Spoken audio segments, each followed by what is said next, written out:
So, reality's hit the fan. The chickens have come home to roost.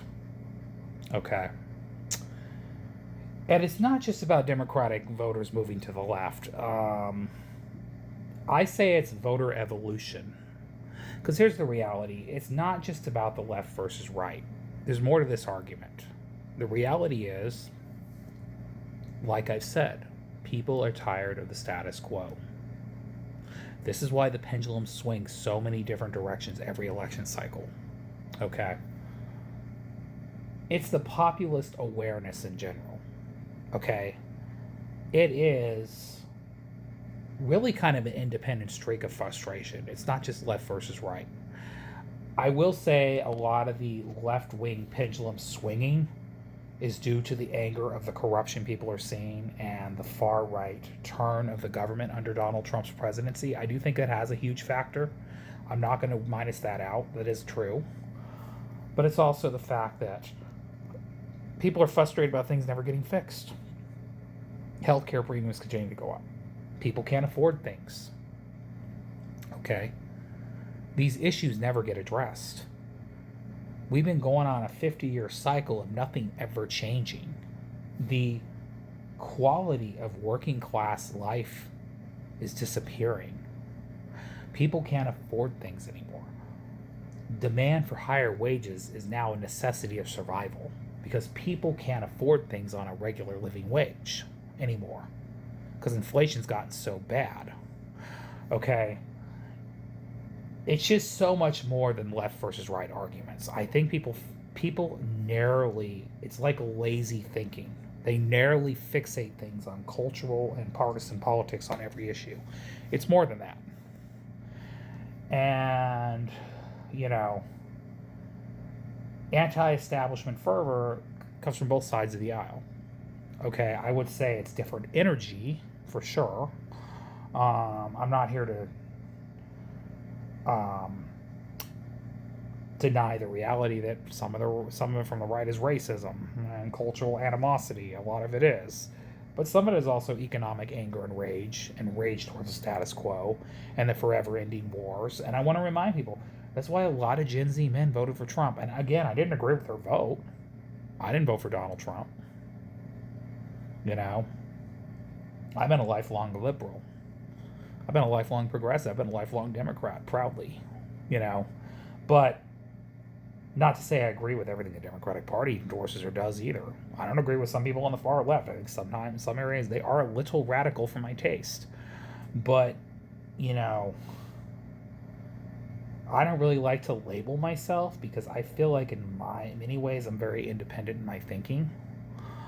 Um, I just believe in doing what's right, doing what's just, you know. But the thing is, these conversations need to be had. And we need more authenticity in our politics, yet alone the ideology. We need a people-driven energy. We need change. We need people that actually want to get in office and do things to serve the people. We instead of just being there for a handout, instead of just being there to get rich off the system, instead of just being there shaking hands with the establishment. Okay, it's a lot more to the argument than left versus right. There's so much more arguments to be had. Another thing I want to bring up. Look at what the move that Tucker Carlson just made. Now I don't know if it's genuine. You know, he is an influencer. He was a big name on Fox News for a long time, and you know how some of these people are. They're grifters.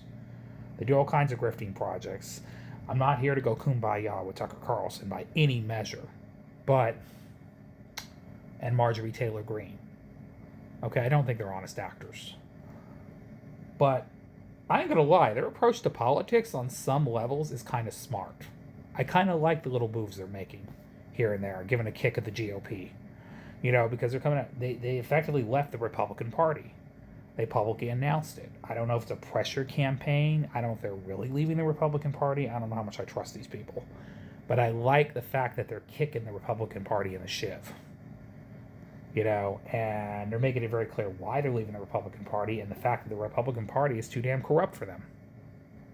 Now, their analogy is correct, because what are they doing right now? They're just serving the allegiance to one cult leader, Donald Trump.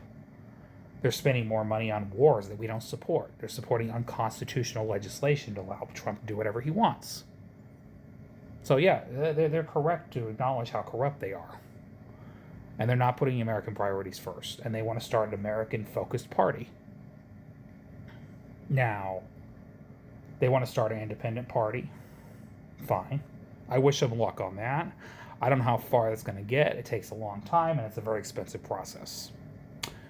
But I'm kind of enjoying it, because it's going to take a lot of votes away from the Republican Party. You know? And I'd argue some fractions of the left probably should have done that 10 years ago. You know, like Bernie Sanders, AOC, all these people that got in the party to make a splash against the establishment.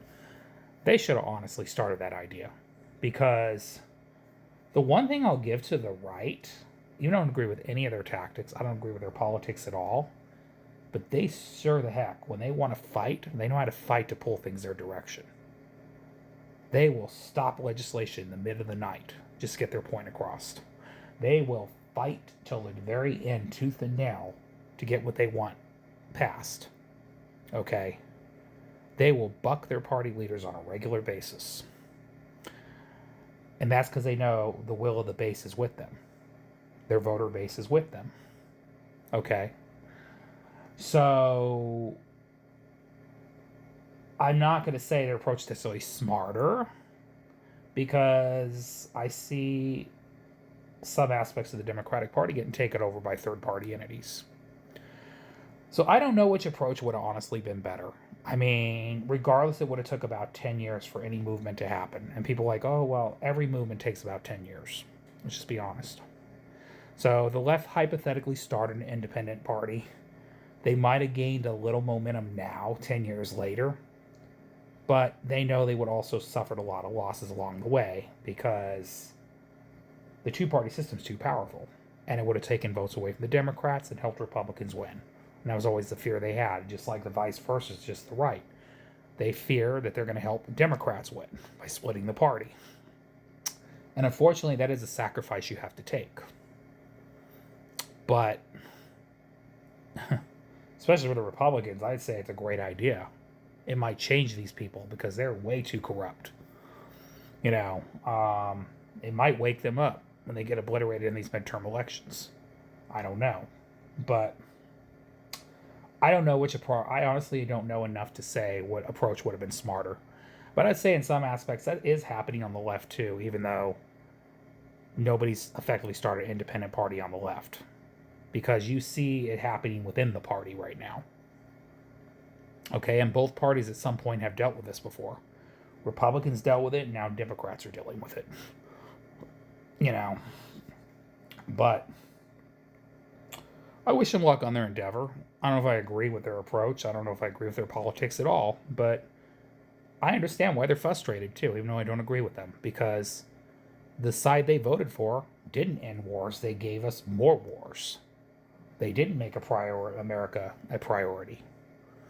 You know, because regardless of whether I agree with people or not, I do want them to promote an agenda that's better for everybody in the long run. It's better for the country as a populace. And the reality is, regardless of where your ideology comes from, we do need to center our politics on actual priorities for this country. Instead of all this foreign corruption that we're witnessing every day in our government. Regardless of who's in charge. You know, and that's been the problem for a long time. That's all I got to say here. So anyways, y'all, have a great night. See you later. It's a beautiful night and beautiful morning here in Las Vegas. I love y'all. You have a great night. Oh yeah, and happy holidays, 4th of July. Goodbye.